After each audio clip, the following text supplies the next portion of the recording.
அன்பார்ந்த நேயர்களே, வாருங்கள். இன்னைக்கு தினமும் மனமும் நிகழ்ச்சியில ஒரு முக்கியமான விஷயத்த நான் உங்களுக்கு சொல்ல போறேன்.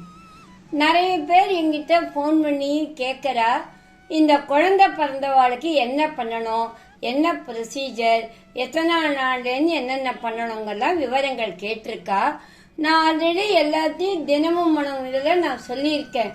குழந்தை பிறந்து பிள்ளை உண்டா இருக்கும்போது என்னெல்லாம் பண்ணணும், குழந்தை பிறந்தப்புறம் என்ன பண்ணணும், பத்தியங்கள் முதல் கொண்டு சொல்லியிருக்கேன்.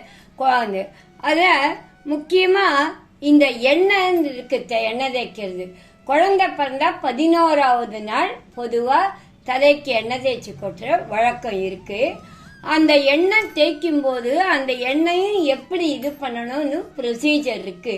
இதெல்லாம் ஹெல்த் வைஸ் நன்னா இருக்கணும்வா, நோய் நொடி வரக்கூடாது, அவள் சைடு எஃபெக்ட்ஸ் எல்லாம் வரக்கூடாதுன்னு தான் பெரியவா சொல்லியிருக்கா.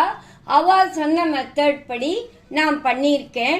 இப்ப அதை உங்களுக்கு காமிக்கிறேன். இப்போ நல்லெண்ணெய் எடுத்துக்கணும். இந்த நல்லெண்ணெயில என்னென்னலாம் போட்டு காய்ச்சணும்னு,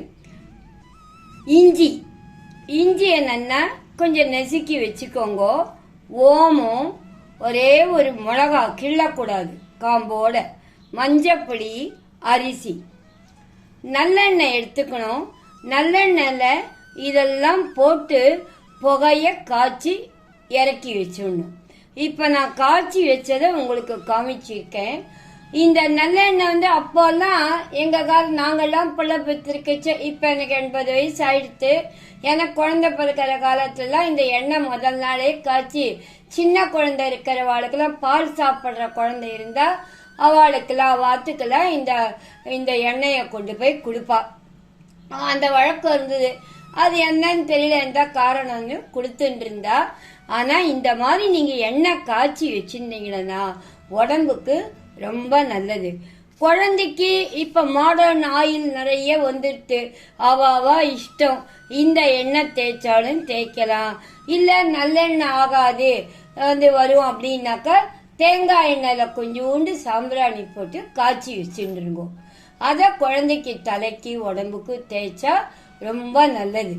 இந்த குழந்தையும் நல்லா இதுவாகும். அப்புறம் அவ என்னென்ன பழக்கம் இருக்கோ, லேட்டஸ்ட் ஜான்சன் ஆயில் அது இதுன்னு என்னென்னமோ இருக்கு, அது அவ இஷ்டம். ஆனா பொதுவா இத பண்றது, இத உங்களுக்கு இந்த எண்ணெய் காய்ச்சி வச்சத உங்களுக்கு காமிக்கிறேன். பிரசவ லேகியம் பண்றதையும் நான் அதை தினமும் உடம்புல பாருங்க. இப்போ குழந்தை பிறந்த முதல் 3 நாள் என்ன ஆகாரம் கொடுக்கணுங்கிறதும் இது பண்ணிருப்பேன். இப்ப மாடர்ன் இதெல்லாம் என்ன வேணா சாப்பிடலாம் என்னன்றா. ஆனா நம்ம பெரியவா ஒரு கணக்கோட தான் வச்சிருக்கா. சின்ன குழந்தை அது பிடிச்சு பால் சாப்பிடணும்.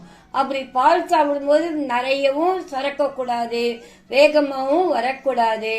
அதுக்கு ஏத்த மாதிரி வரணும், பால் சுரக்கணும். அது மாதிரிதான் அந்த ஆகாரங்களை கொடுத்து இது பண்றோம். போக போக நம்ம ஆகாரம் சத்தான ஆகாரங்கள் இன்க்ரீஸ் பண்றதுனால பால் நிறைய சுரக்கும். அப்ப குழந்தை தாக்கு பிடிக்கும் சாப்பிடுறதுக்கு. சிலதெல்லாம் நம்ம பார்த்தோம்னா சிலதெல்லாம் பெரியவா ஒரு காரண காரியத்தோட தான். மேலும் இன்னொன்னு சொல்றேன் உங்களுக்கு, நம்ம நம்ம சாப்பிடுற கரிகாய்கள் தான் நம்ம அன்னாடும் உபயோகப்படுத்துறதுதான்.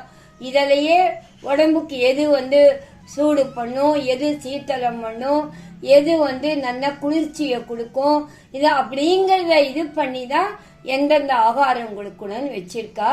அது பிரகாரம் உங்களுக்கு நான் தினமும் மனம்ல ஏற்கனவே சொல்லியிருக்கேன். தெரியாதவா அதை பார்த்து நீங்க தெரிஞ்சுக்கோங்க. இந்த எண்ணெயும் இப்ப 11ஆம் நாள் தேய்க்கிறோம் இல்லையா. பொதுவா 11, 15, 18, 21 இத கம்பல்சரியா வரணும். 11ஆம் நாள், 15ஆம் நாள், 18ஆம் நாள், 21ஆம் நாள் இது கம்பல்சரி. அதுக்கப்புறம் செவ்வாய் வாரத்துக்கு 2 நாள் எண்ணெய் தேய்ச்சி கொட்டலாம். 21 குடும்பத்துக்கு அப்புறம் எல்லாம் நார்மலுக்கு வந்துடும். பொதுவா அவாத்து குடும்பத்து பழக்கம் சில பேருக்கு 31 நாள், பொண்ணா பிறந்தா 41, பிள்ளையா பிறந்தா 31. ஒவ்வொரு இதுக்கு ஏத்த மாதிரி அவாவா இந்த தீட்டு எப்ப போகும்னு வச்சுட்டு இதெல்லாம் ரெஸ்ட் கொடுக்கலாம். குழந்தை பெற்றவாளுக்கு ஓய்வு தேவை அப்படிங்கறதுனால தான் இதெல்லாம் பெரியவா வச்சிருக்கா. இந்த வழக்கத்தை நம்ம ஃபாலோ பண்றதுனால நம்ம நன்னாவே இருப்போம், ஆரோக்கியமா இருப்போம். உங்களுக்கு எதனா டவுட் வந்தா எனக்கு போன் பண்ணி கேளுங்க. அதே மாதிரி பிரசவ லேகியமும் குடுக்கறதுனால நல்லா பசி எடுத்து சாப்பிடுவா. சாப்பிடுறது ஜீரணம் ஆகும். அது கார்த்தால கொடுத்துருவா 5 மணிக்கு எழுந்து. இப்ப நான் என்ன பண்ணுவேன், 21 முறை வரைக்கும் கார்த்தால கொடுத்துட்டு அப்புறம் ராத்திரி படுத்துக்க போச்சா கொஞ்சம் நிறைய அளவு இல்ல, ஒரு சின்ன நெல்லிக்காய் அளவு, அரை நெல்லிக்காய் அளவு கொடுத்துட்டு பால் கொடுத்துருவேன். நல்லா பசி எடுத்து சாப்பிடுவா. என்ன நேயர்களே, இந்த வீடியோ உங்களுக்கு பிடிச்சிருக்கா? பிடிச்சிருந்தா லைக் பண்ணுங்க, கமெண்ட் பண்ணுங்க, ஷேர் பண்ணுங்க, மறக்காம சப்ஸ்கிரைப் பண்ணுங்க. மீண்டும் அடுத்த நிகழ்ச்சியில் உங்களை சந்திக்கும் வரை உங்கள் கனகா பாட்டி.